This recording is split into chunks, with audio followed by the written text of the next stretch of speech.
Behold, RPGs and Baby Makes 3. RPGs and Baby Makes 3 Reimagined.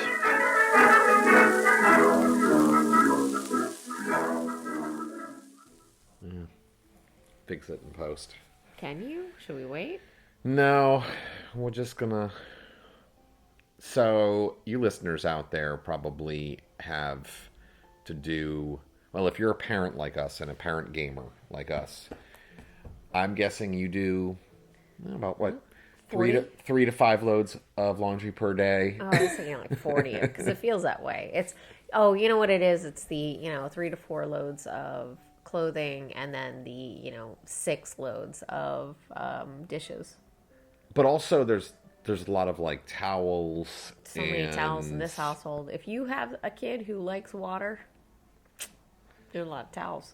So speaking of water, our water bill was so high this time. It was slightly lower than it was last time. And that's what I was about to say. And yet it was lower than last month, which was lower than the month before that. So I was like, I saw the bill and I was like, oh man, this is a big, big bill again. Yeah. And then I saw like how, and we've actually cut back a little bit. But I mean, what are you going to do? It's Savannah in the summertime. It gets outrageously hot. Yeah. And he's 3.5 years old. He wants to play in the water. And the closest splash pad is the beautiful city of Savannah decided they would close the splash pad for the month of June. It is now August 2nd, I believe. Mm-hmm. So, still closed. And that is what we called a cold open. Rob Hessler, and that is Gretchen Hilmer's. Is that cold? Because it gets my hackles up. I'm kind of warm. RPGs and Baby Makes 3 Rage. Reimagined.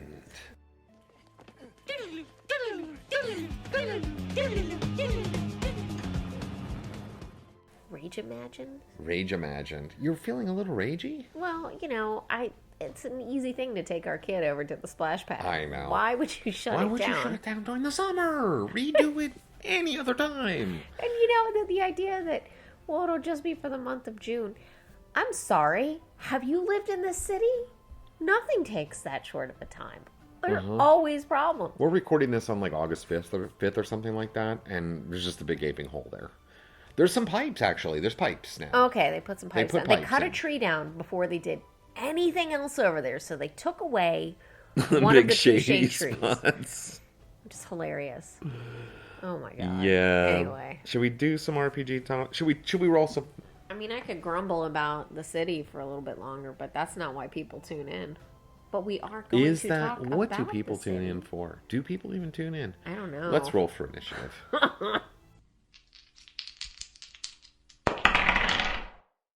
We have done some gaming recently. Yeah. Junior Braves, Survival Guide to the Apocalypse. It was good. The newcomer, really, Shannon, yeah. She was really good. So, she definitely added a certain flair. I think so too. So we so grateful for Wellbutrin after that gaming sesh. Lot just happened in those couple of sentences you just said, but I'm going to say, so first of all, like and subscribe, and you can also listen to the first session of Junior Brave Survival Guide to the Apocalypse, the wonderful Kids on Bikes rule set game by Gremlin Legions. You can check out those episodes on the YouTube channel. And we also have a previous episode where there is the interview with Gremlin Legions. So, good stuff there.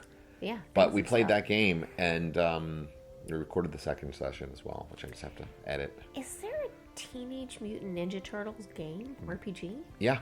Okay. Because I'm just looking at the souvenir cup, since we attempted to take our son to see the movie. There is. There might be multiple Teenage Mutant Ninja Turtles RPGs. I know of, I actually played the original one. It was Teenage Mutant Ninja Turtles and Other Strangeness.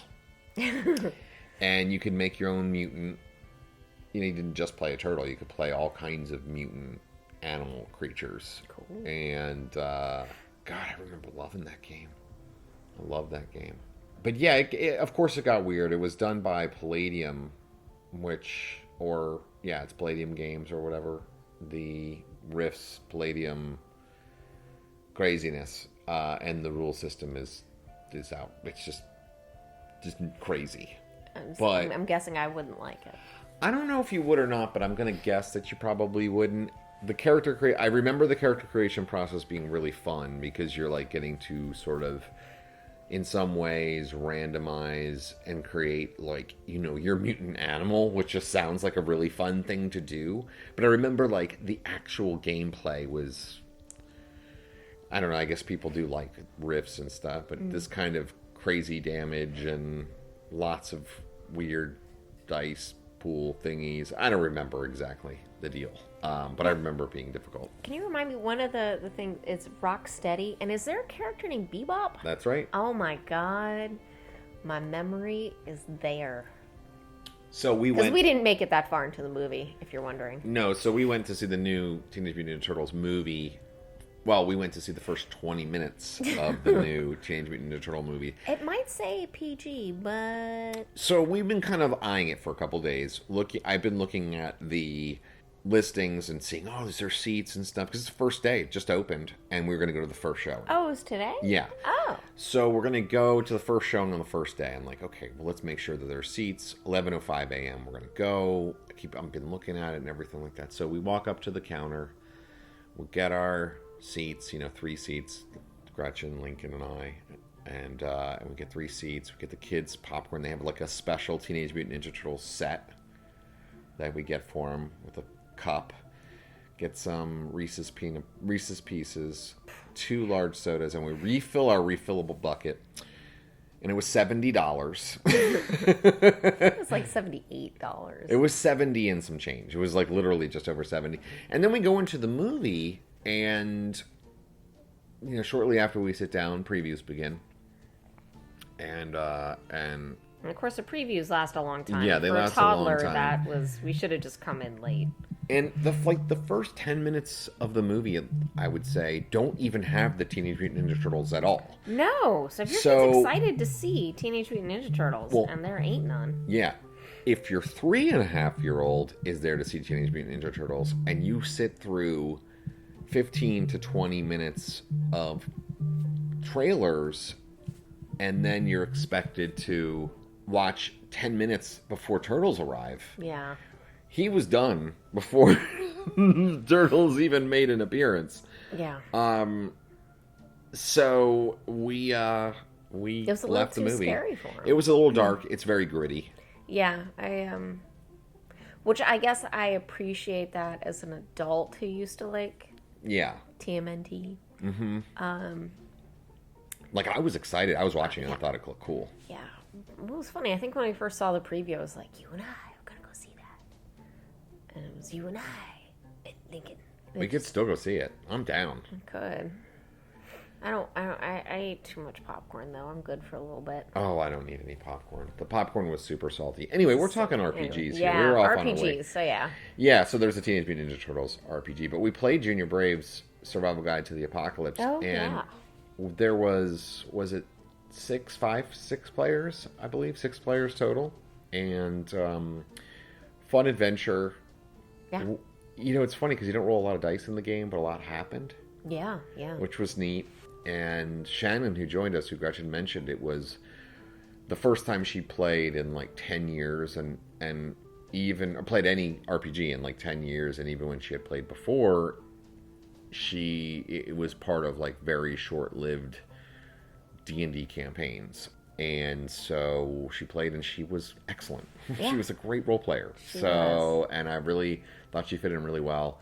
And of course we had, Taffy LaPlanche, who plays with us a lot, and Brian McGregor and Dom. It was a good time. Batavio Yeah. came. Yeah. Is that it? I don't want to not mention anybody now that I've mentioned so many people. Pete Russo. Yeah. Are we giving last names? I don't know. I can edit this all in post. I think our last names are safe, but call I them think everybody Pete else. put his last name. I don't know, did he? I don't know. That's a good question. I'll either beep it out. I'll just beep it all out. This will be a great segment. Beep beep beep beep beep beep beep beep. Should we get to our main topic? Let's Yeah. stop with this nonsense. Do you even remember what the main topic is? Let's see. Neighborhood game shops. You didn't even let me intro this. You asked me a question. You can't ask me I a asked question you, and do then you know? expect- No, that's not the question I asked you. Do I you asked know you, what the do you know what the topic is? topic is? And you answered with the topic. The question was a yes or no question. You didn't say that. I'm just messing with you. Let's happy go ahead I'm and get to our listening main to you. topic Damn. without any further ado.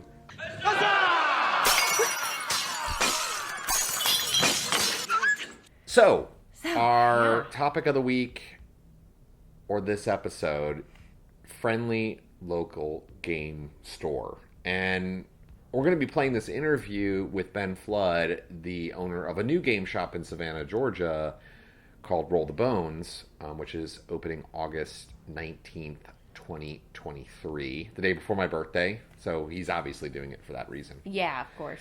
And we're going to play that interview, but I thought it would be kind of fun to just talk about local game shops because we've had so much fun with them. Yeah, see, I like to go to cities to go to Trader Joe's. Uh-huh. And you like to go to cities to go to game stores. Yes, this is true. In both cases, this is very true. And we've hit on some good ones. Firefly Games in Columbia, South Carolina, for example. I love that store. And they were so nice to Lincoln every time we were in there. Even when he was pitching a fit. It's kind of that's a cool spot in that they have like a storefront area in the front, but oh my gosh, they have a huge gaming space. Huge. And an arcade area. A really with great pinball. arcade. Oh yeah. my god. And it's a darkened arcade too, so like it is dedicated to. Yeah. And don't they have the TVs that project the boards? I don't remember that. Oh gosh, I think they do. But anyway, it's a great little arcade. We bought some games from there and stuff. But like And you we said, bought some magnetic toys. That's what I was gonna Lincoln got a say. squishable, like a unicorn. very smart. They have like a selection of kids' toys. Yeah. You know, that's a great little spot. Yeah, I love that store. But you know, I don't even think a store has to be like a friendly local game shop. The key here is friendly. I mean, we have a spot here in Savannah, Morningstar Games. Yeah. And Miss B. There's a Oh, woman, she's the so owner nice. is this woman Belinda. But everybody calls her Miss B. I think we probably have mentioned her on the podcast before. Maybe. But like every time we go in, I don't know if she recognizes us or not, but she's always Everybody recognizes Lincoln. the kid, right? And she's always so cool to them and stuff like that. And like they have this like selection of snacks, and Lincoln likes the snacks. And What? Our son likes snacks? I know she ended up Crazy. giving us like some building stuff that we have here that actually we built stuff with like a week or two Okay. ago. No, I'm just earlier this week, actually. Yeah, earlier this week, and it's been fun. You know, it's been fun to go there because it feels so welcoming. And I found, you know, ended up finding a kind of a funny, weird, obscure RPG item, the Aberrant Extreme Wrestling supplement in shrink, still unopened. So Aberrant RPG by White Wolf, a superhero RPG that came out, I think it was around 2000. They had like a little miniature supplement to do like wrestling matches That's with your Aberrant superheroes. And I found that there. So you can always kind of find that stuff at those little game shops. They're just like weird little things. Dice also. It's really it's always dice. yeah, and you can actually hold them in your hand and like look at them and stuff like that. What was the place in DC? Oh yeah, Labyrinth. Yeah. So oh my god, that one was so good. So now that was an interesting. I really liked the way that they divided that store up into very specific. Like role playing and board game, but also younger board game and older board game. And like a collectible card game section of it. Yeah. And each area was very definitively separate but also they had like the counters, like where you could check out or like, and they had people there who were experts in whatever genre they were, you know, countering, I guess you might say. Because there was that like Magic the Gathering nerd that was like talking all that stuff. You ended up having like interacting a lot. I don't like interacting with people. No. In fact, no. if you could Definitely choose not. like, you know, the little hand baskets that say please do not talk to me, I probably would choose it every time. I only want to interact with people in pretend game worlds. Yeah, but but I was actually very open to talking to someone there. He was very approachable. I forget which game he It's a great game. So I'll describe the game here as Gretchen thinks about it and figures it out while I'm describing the game. But basically, it's this game where there's a large, very detailed map of a town, I guess, or city. And all over it are these little tiny drawn items. It's like, think of it as like Where's Waldo, but a giant, huge map of it, right? And you play cards in sequence and follow clues by and like you find things, and that leads you to answers to get the next clue.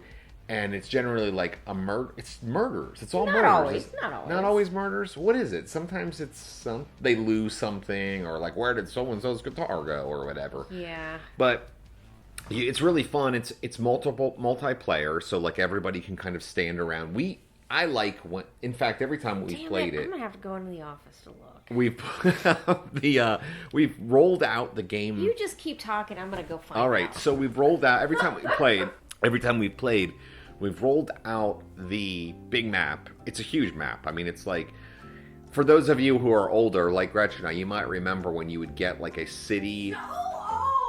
So old, a city or state map, and it would be like kind of one of those ones that's like all folded up into a small thing that you unfurl into a giant map. It's mirrored after that kind of thing. So you end up folding out this huge map.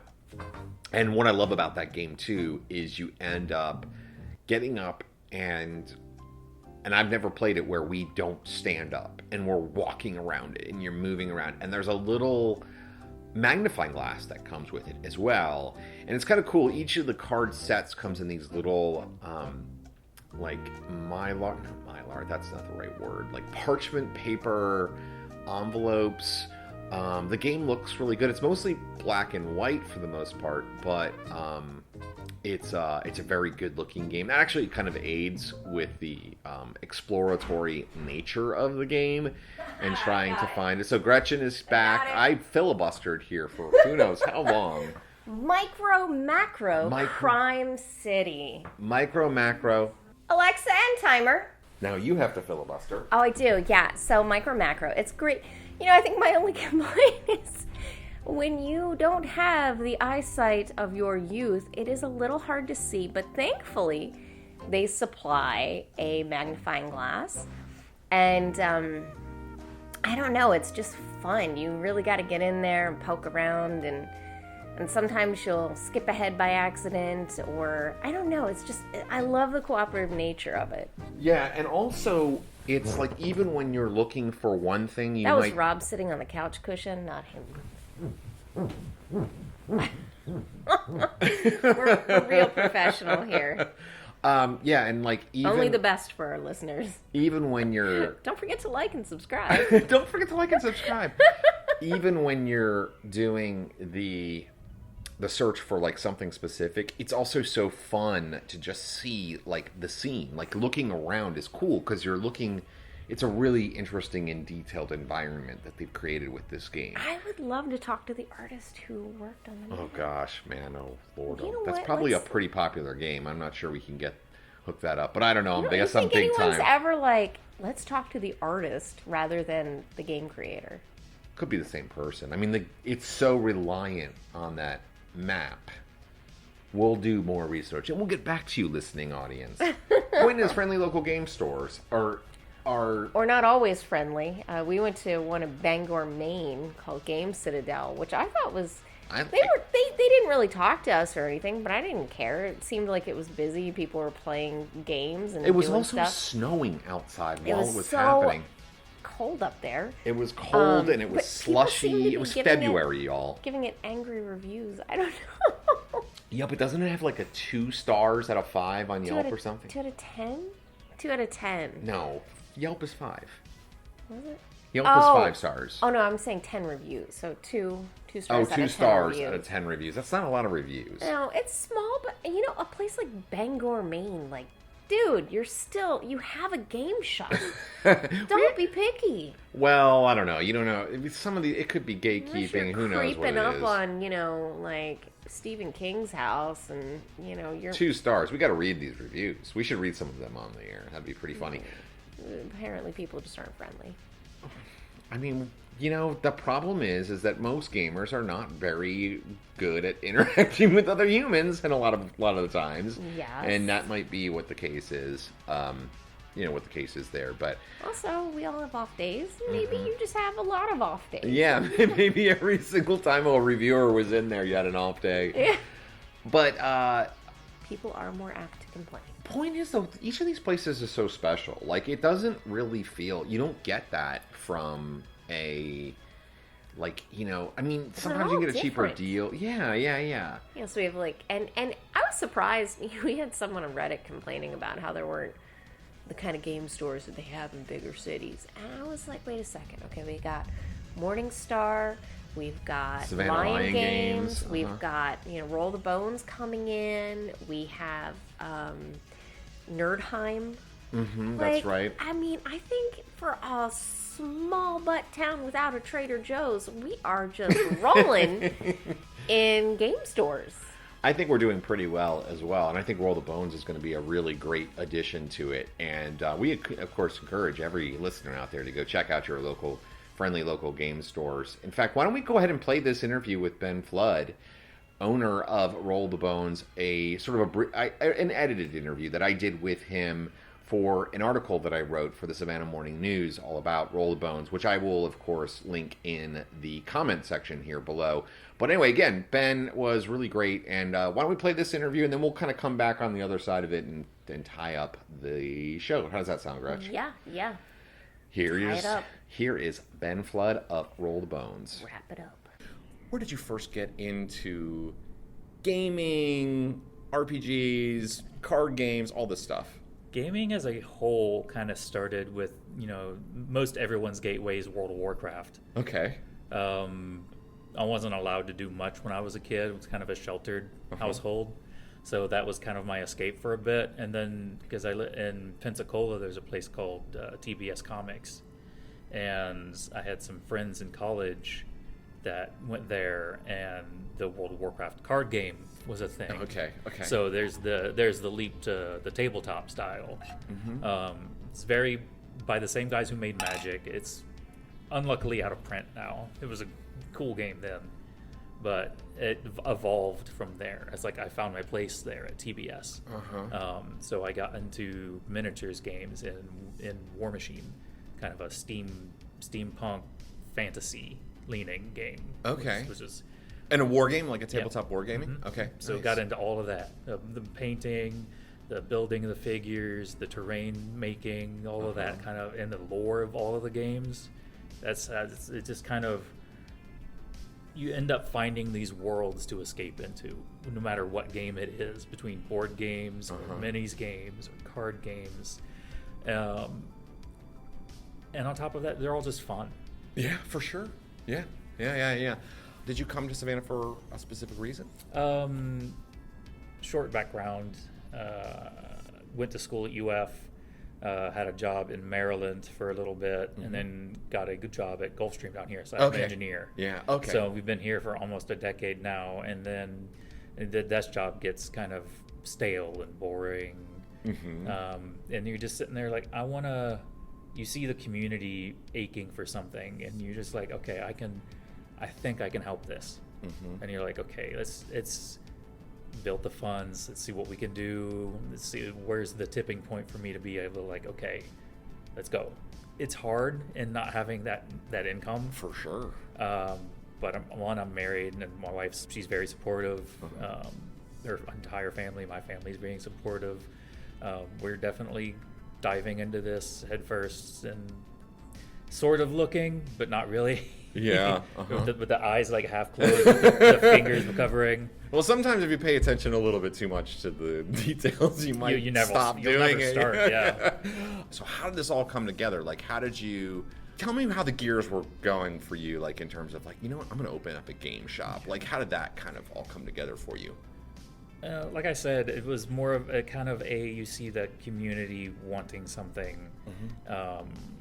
That, and there is a saturation in the area of them, of gaming stores. Not too many in terms of like a hangout spot. Yeah. So that's why I kind of wanted to bring to the table. You specifically called it a gaming community center, and I love that because I do sort of feel like it's one of the things I love about gaming is it kind of bridges like it breaks a lot of barriers. Like my experience, I know that there's some like people who feel differently and have had different experiences. Like if you look at like the online community and you read about it and stuff like that. But my experience has generally been that like kind of everybody's welcome at the gaming table. And that's one of the things I love about gaming is that it sort of feels like when you're playing a game, whether it be a board game or a war game or a tabletop role-playing game for the most part, like when you're in that world of the game, like everybody's sort of equal. Yeah. You know what I mean? Yeah, there's like, always room for one more. Yeah, exactly. There's always room for one more. So I love that. So that was a very deliberate choice on your part to call it a gaming community center. Like, what are you kind of hoping for? How are you sort of thinking that this space, Roll the Bones, will like realize that concept of gaming community center? So there's a kind of breaking apart of the community that's kind of going on right now. Everyone's getting into their game and becoming siloed, breaking apart, becoming their own niche.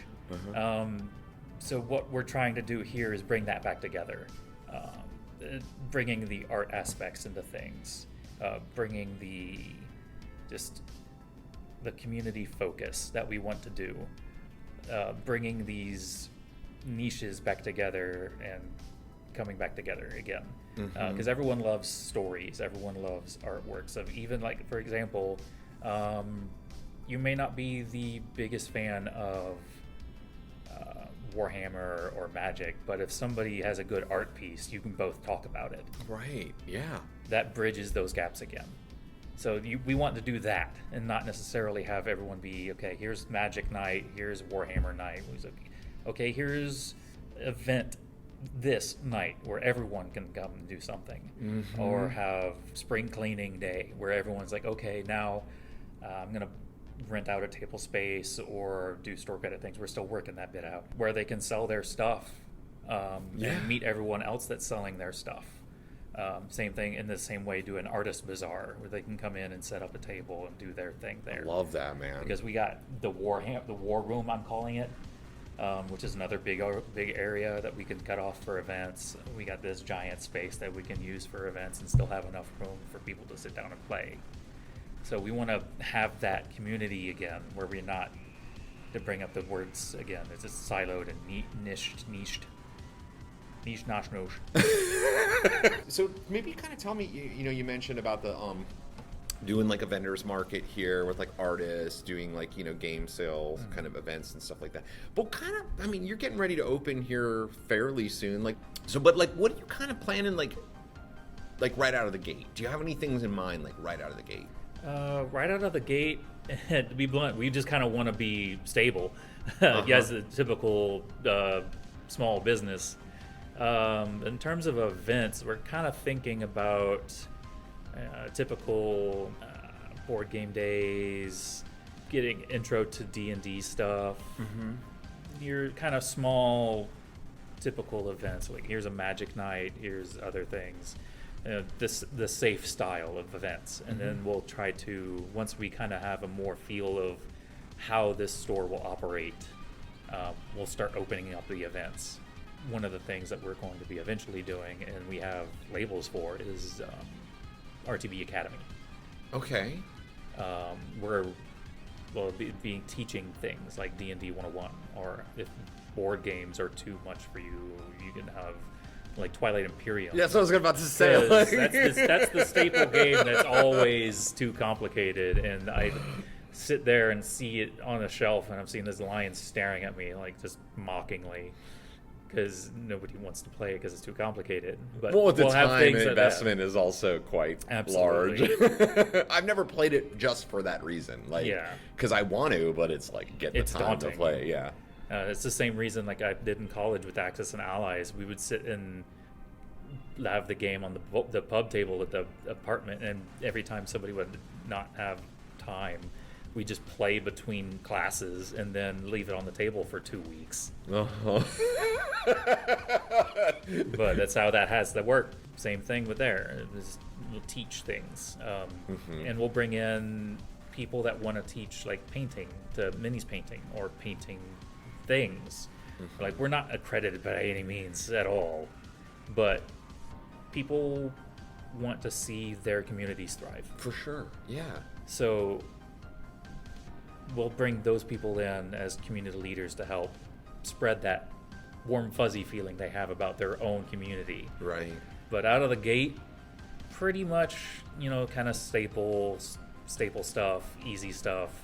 Make sure we can stabilize, and once we have a feel of, because every store is going to be different, how we operate as a store and a community center, we'll branch out once we feel comfortable with it. Well, yeah, and it's not just your vision, as you mentioned. Like, you're talking no, it's about a not. community. So, like, what does the community want? Absolutely. You don't know yet. We know. We based can on your we can own, help kind of like yeah. guide and stuff, but yeah. we don't want to be we don't want to use an RPG term, railroad people. Yeah. They're like, okay, here's what we're doing. You're going to be doing this. No, we want you to do what you want to do. That's good. Let's talk about some of the specific features, because those rooms are amazing. Like, and I actually sort of find that to be a little bit special about this place, because you do have these private rooms for gaming, and that really appeals to me, actually, just on a personal level, because I actually have a gaming room, I guess you might call, that I can do that. But I there's something very appealing to me about going out into the world and playing games. You know what I mean? There's just something. Yeah, you're out, but you're not out. Yeah, exactly. It appeals to that introvert in a lot of us. Yeah, like, so I'm out, but also in a separate room. Yeah. Where nobody can see me, and just with my friends. But let me ask you, so, like, what's the process for something like that? So are you renting those rooms out? Is that how it's going to work? Like, We're still kind of wiggling around in there, but the initial point is probably around $2 for 3 hours, which is, and it all Reasonable. includes, reasonable, depending on the amount you bring of people. It's like, if it's 5 people, you can split that pretty easily. I noticed too, like, so you got a shelf here, you're starting to put some games up here. Talk to me a little bit about, like, what you're going to have in the store on offering in terms of both stuff for sale, and then also, like, in terms of, because it looks like you might have like a lending. Are you doing like a lending, game lending kind of sort of, Like very a free to typical, rent kind of thing. Yeah. So maybe you could just kind of give me full kitchen sink Gotcha. of what you're going to have here. Your stereotypical stuff, the board games, Magic, Pokemon, all your typical TCGs, CCGs, trading card games, collectible card games. I really want to focus a little bit on RPGs a bit more, because that's been also extremely popular lately. And with the rise of like Critical Role and Dimension 20, those shows have really popped off in the D&D realm. But I also want to branch out into different. There's more than just D&D. I'm a big indie RPG guy. I like seeing how the other games do their mechanics. It's always I love interesting. Power by the Apocalypse games. Like, those are awesome. The Junior Brave Survival Guide to the Apocalypse is a kids on bikes system. And there's not even the super indie ones. You'll have Pathfinder, which is just D&D 3.5. Cyberpunk has made a game, or had a game, and they made a video game now, and it's been getting reprinted because of that. Yeah, I'm assuming you're going to have, like, dice and all the accoutrements. Oh, absolutely. We're actually getting another shipment in. Our Foam Brain dice shipment comes in today. That's cool, man. That must be exciting. How are you feeling? Just like as a thing, because you're opening a business, dude. This is like not a. You're going from, like you mentioned, the cushy desk job, engineer, very stable, to dealing with a bunch of nerds. I got bags under my eyes now. Let's say it that way. Because nerds can be a fickle bunch. I mean, I don't know if you've realized this. I mean, take Cyberpunk 2077 for example. Nerds are picky. But like I said, I got bags under my eyes now. It's a stressful endeavor, man. But it's something that I'm passionate about, and being able to pour your passion into something that helps the community as well is something that I'm proud of. It's something that I've been searching for. Is that something to have that pride about? Because you can go about life and just be doing your job, and then doing your whatever you're passionate about as a side, just on your own, doing your thing. But having something to feel pride and be proud about is something I've been looking for for a long time, and this is it for me. The name. I mean, I know where that comes from, but describe it to me. It's funny. It kind of just cascaded into this, where I'm an online gamer, as per we've discussed earlier. I don't play World of Warcraft much anymore. So my online screen name was Admiral Bones. Okay. Because everyone in the online group that I had like a military title, and being the edgy teen that I was, I'm like, Bones. Where would you say people should go? I mean, your Instagram has been great, but like, is that where you want people to go? The Facebook is kind of the go-to right now. I'm going through Square for an actual website, where the time I need to put into that is more than I have right now. I wonder why. We do the bad anime Twitch. Don't worry, and I'm sure as soon as you open, you'll have a lot more time. Oh, to get to the I already website. live here. I'm just gonna bring a sleeping bag when it opens. That's what that little office is for. This is the end. Well, that was our interview, or my interview, with Ben Flood. As mentioned earlier in this podcast, Gretchen has not actually heard this interview No, yet. but I'm going to pretend like I did. No, you don't have to pretend. He has You read so the much article, enthusiasm for what he's doing. I'm very excited to maybe see him at the soft opening tomorrow. I'm excited about the murals that are in the private game rooms, and I am excited that he is calling it a gaming community center. I also really like the 101 classes that they're going to be doing, the RTB 101 classes. I actually did write about this in the article, so you might recall this, but these classes sort of teach you how to the basics of lots of different things. Like he said, like, they're gonna do obviously like Dungeons and Dragons because people want to do that, but he was talking about, he was actually Ben was interacting with somebody on social media, and I saw that they were interested in learning how to play Warhammer and doing like a miniatures wargaming kind of Give me 101. the obscure games. That's what I want. That Warhammer's not obscure I anymore. know, exactly. And neither is D&D. Give me Scout's Guide to the Apocalypse. I offered to him already to Give do an me indie Alice RPG is night. Missing. Give me Alice is Missing is not 10 really a play. candles. 10 Come on, candles. I'm sure that he would love if we did a independent RPG, indie RPG game night monthly there. So we'll reach out to Ben and we'll see about that. But let's finish off this episode here. Like, we haven't really talked about our reading or anything like that. What have you been up to? What have you been reading? What have you been... God, so I was... Because you were furiously paced to try to finish this book before your loan from the library ran out. It was I actually had to trick my Kindle into letting me. Really? keep Oh, so you one just didn't? You recently. turned off the Not Wi-Fi? this last one, but the one before that. Oh my gosh, you've already read 42 books this year. Great job, Gretch. So I've been really going through the Throne of Glass series. Right. I which think has you been- were on that when last time we did an episode. Yeah, so I'm waiting for the last book without some of the fan groups destroying, ruining the ending for me. So I'm trying to get through that. And I also just read The Atlas 6 by Olivia Blake, which is about 6 sort of magicians being picked to join a society and what unravels from there.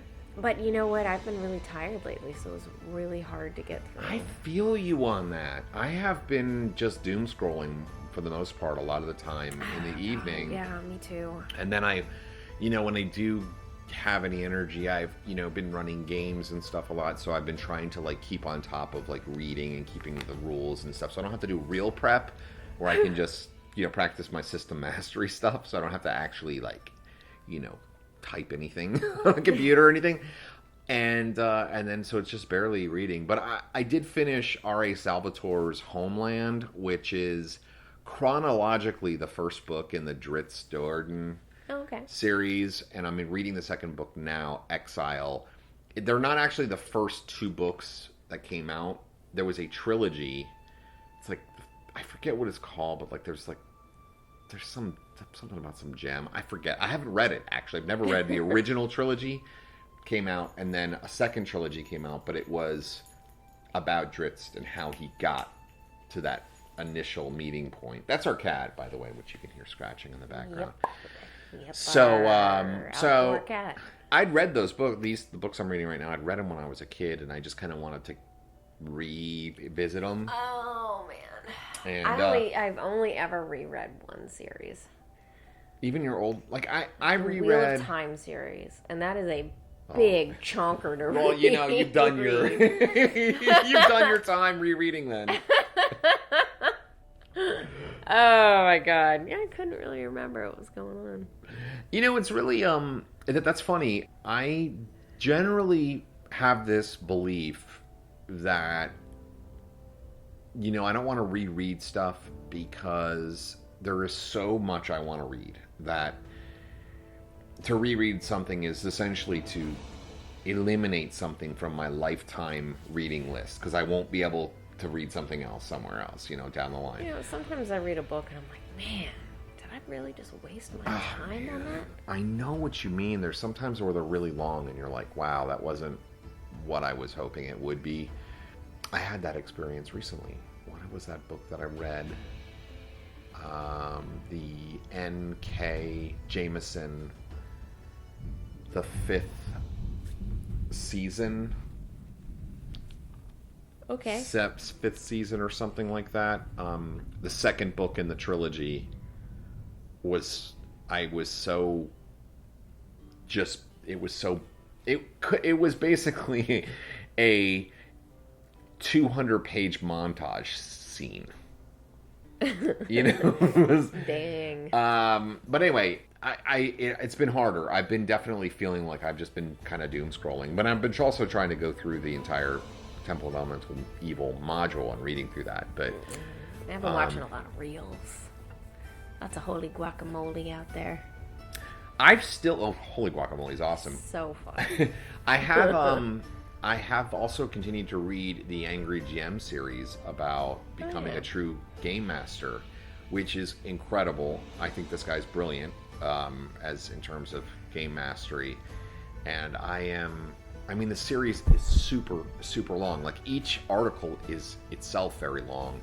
It's going on through the whole year, and every one of them is so good. I can't believe how good it is. It's like you're reading a book that is like the Bible of how to run a really good RPG game. That's the way I feel. It's that good. Yeah. It is that good. And I turned a couple other people onto it.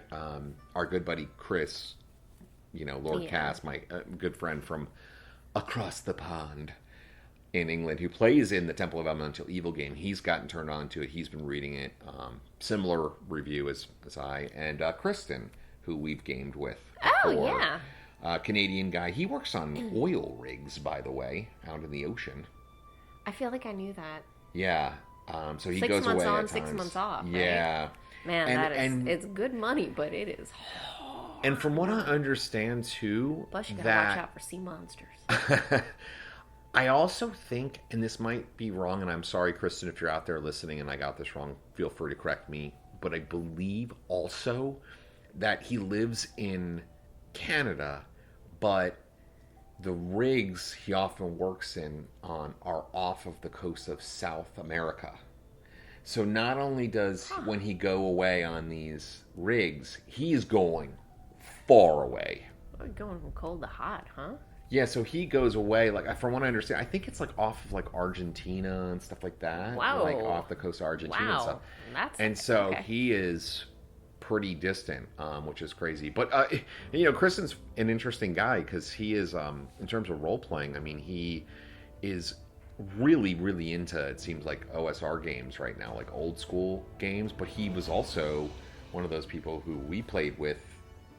When we played with him, or whenever I played with him, it's been like the most obscure indie games you can lots of possibly fun stuff. imagine. I can't remember any right now, but yeah. Yeah, so it's kind of funny, and I sort of feel like I'm in that same kind of category. I like the old school games, but I also love the indie games.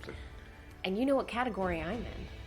Yeah, indie alone. And we're going to talk about immersion on a future podcast really soon. Yeah. And we can talk about rules too. I think we should. I think we need to discuss them, Gretch. I think you need to come. There's a reckoning between you and rules. About rules? I'm pretty good with rules. No. We need to talk about your disdain for lots of rules in games. You want rules light, right? Well, I mean, if I don't have to remember a rules-heavy game, you don't want to have to pick up a 300-page rule book to play your game. No, you don't want that. Ain't nobody got time for that. I'm going to convince you that it could be good. On our immersion episode, coming soon. If you can see, we should do video because the skeptical look on Gretchen's face. And I got to admit, I'm feeling a little, my confidence is just... Did your confidence just bottom out? That was just a bolt of lightning to my confidence in convincing you. But I do believe that I could potentially convince you. But we'll do that on a future episode. Anything else you want to talk about, Gretch? This has been a good one, I think. No, I don't think so. Big time thanks to Ben Flood of Rolled Bones. Again, check that out. He's on Instagram. It's like RTB Game Shop on Instagram. Facebook.